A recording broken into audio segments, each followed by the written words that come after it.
Ang larong gumagawa ng ingay ngayon. Hindi lang sa mga senior citizen. Gen Z. Kahit pa, celebrities. Sa dami ng nahook sa larong ito, nagsulputang parang mga kabute ang mga court nito. Meron sa warehouse o bodega, sa rooftop, parking lot, kahit pa sa loob ng mall.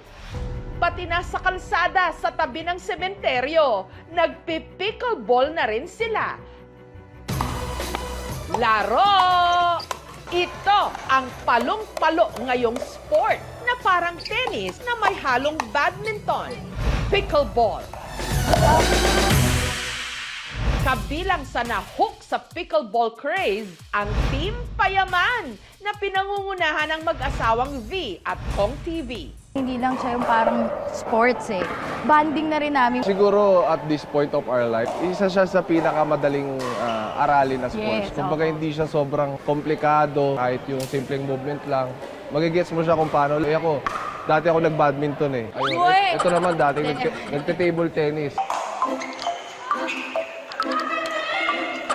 Yun yung pinaka doon, no? Nagiging bonding na siya. Madalas ring dahilan ng pag-aaway. Sobrang naman serious. Ano naman po yung bansak sa inyo kapag nasa court na po kayo? Nakakahiya pero the flush. The Fast and the Furious. The Fast kasi ang bilis mapagod. The Furious kasi ang bilis magalit pag mali yung tira. Ang una raw talagang nahumaling sa pickleball, ang TP Girls, sina Chrissy Achino, Bien at Pat. Kasi sa isang mall malapit sa amin, napadalas na kasi wala talaga akong sports eh. Malaking tulong po siya, lalo na sa akin as a mom. Kasi kailangan ko siya talaga, lalo na sa self-care ba. Hanggang sa nahila na rin nilang maglaro, ang boys. Warm up! Ano yung sinasabi sa akin ito? Ikaw, lagi kang nakaupo dyan. Hindi ka na pinapawisan. Pickleball ka ngayon. Sumama ako para lang mapagbigyan lang siya. Hindi ko naman nakalain na dito pala ako dadalhin. Parang nung natry ko mag-pickleball, parang dun bumalik yung resistensya ko, yung lakas ng katawan ko. Kasi hindi siya sobra intense na sports eh. So, bonding po talaga ng pamilya. Ginagawa ko siya na after ko magtrabaho, nagpipickleball ako para lang, alam mo yun, mas sumaba pa yung buhay ko, ma. Kasi I love living, I love earth.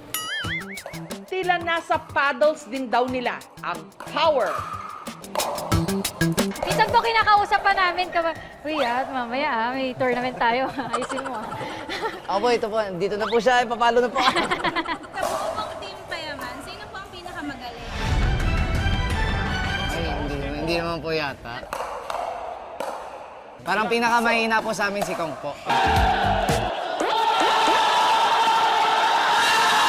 Yun po yun. Pinakakulelat siya sa amin. At para one to sawa na silang makapaglaro, sina Junie Boy, Boss Keng at Dudut nagtayo ng sarili nilang pickleball court dito sa Bacoor, Cavite. Sabihin nyo lang po dito, ma'am, open sesame. Open sesame. Yan!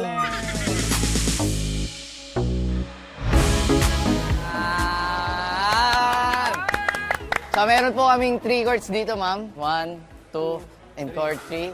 Ayan, simple lang po siya. Ang nagastos daw nila sa renovation, tumataginting na 800,000 pesos. Punta po kayo dito sa court namin. Opo, nang makabawi-bawi naman po sa pagpapagawa. Ganda. Ganda! Pinaparent po namin siya ng 500 per court po. Sa open play po, ma'am, 250 per head po. Dito kasi, mas masaya yung mga staff, yung pag-welcome nila sa mga player. Sa akin, pickleball is for everyone. Wow! Hindi sa akin galing yon.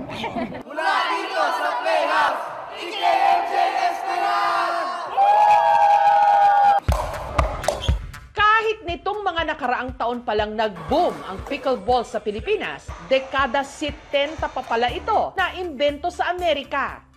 Gamit ang paddle, kailangan lang tamaan ng bola. At mapupunta sa kabilang court nang hindi sumasabit sa net o lumagpas sa linya. May tinatawag po tayong traditional na scoring. Kapag nag-serve ang team at itong kalaban nila hindi pumasok yung bola, yung punto ay mapupunta sa kanila. Now, sa rally scoring, ang pinagkaiba, Basta namatay na yung bola, punto na ng kabila. Dahil napakasimple lang ng laro, marami tuloy na hook. Ang mga pickleball player dito sa Las Piñas, sa warehouse o bodegang ito nagkikita-kita. Sa loob kasi nito, tatambad ang hile-hilerang pickleball courts. 100 sa mga ito, regular at premium courts, habang 2, championship courts. Suma total, 14 pickleball courts. Ito ang itinuturing ngayong pinakamalaking pickleball facility sa Pilipinas. I come here to Telepark to have my dose of dopamine levels twice a week. Ang pickleball heaven na ito, negosyo ng magkaibigang Long, Nel at Mark na nagsimula rin daw bilang pickleball enthusiasts. Naisipan namin na why not share it to other people para magkaroon kami ng community since nakikita rin namin dumadami yung mga players. We're happy to cater as much players as we can. Kamusta naman kaya ang kita sa ganitong negosyo? In terms of ROI, I think we're doing pretty well. We pray that it's gonna be ROI for the next 18 months. Ang asset naman ng atleta at ngayon content creator na si Eruption, ang kanyang fit na katawan. Pero lahat ito nagbago nang si Eruption na aksidente. Dahil sa tinamo niyang injury sa kanyang tuhod, pansamantala siyang natigil sa pag-workout. Pero ngayong unti-unti na siyang nakakabalik sa pagiging active. Ang isa sa napili niyang pampapawis, pickleball. I had surgery here a year and a half ago. So habang nagpa-pickleball ako, kahit 3 hours, 4 hours, 6 hours, hindi sumasakit. Impluwensya raw ito ng kanyang misis na si Rona. And we just started hitting the ball lang. And then after that, sabi ko, parang ayoko na. 2 months ago. Niyaya ulit ako ng friend ko. So when I got there, machine na agad. Siguro mga 5 minutes lang, I fell in love with the game. Kaya kung dati, kaldag at dance covers ang laman ng kanyang feed, ang pirming pinapasabog ngayon ni Eruption ang pangmalakasan niyang mga palo sa pickleball court. Energy output, burning calories, getting fitter, mas maganda sa kalusugan natin. Sa 3 oras sa umaga, tapos 3 oras sa gabi. Minsan 4 hours. Natutulog ako, wala akong katabing asawa. Ganun talaga, pinagbigyan ko. At matapos ang ilang buwang paglalaro, ang dati niyang 117 kilos na timbang, aba, 93 kilos na lang. You don't need to be muscular. Just put effort, go in there, play it. Well, ang paglalaro ng pickleball ay nakakapagpabuti ng ating cardiovascular at mental health. Nagpapabawas din ito ng timbang at nagpapaganda ito ng ating pakiramdam because tayo ay nagre-release ng endorphins or good hormones. Ang pickleball, perfect daw sa maraming couples, gaya ng mag-asawang Tita at Policarpo mula Tudela, Misamis Occidental. Uso ba ang pickleball?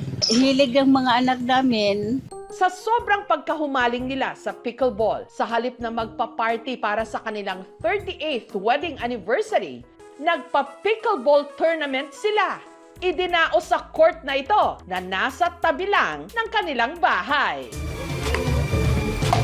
Yung preparation namin sa tournament na to, it started last month. Yung prizes niya, nasa 1K yung champion, 750 yung second, tsaka 500 yung third.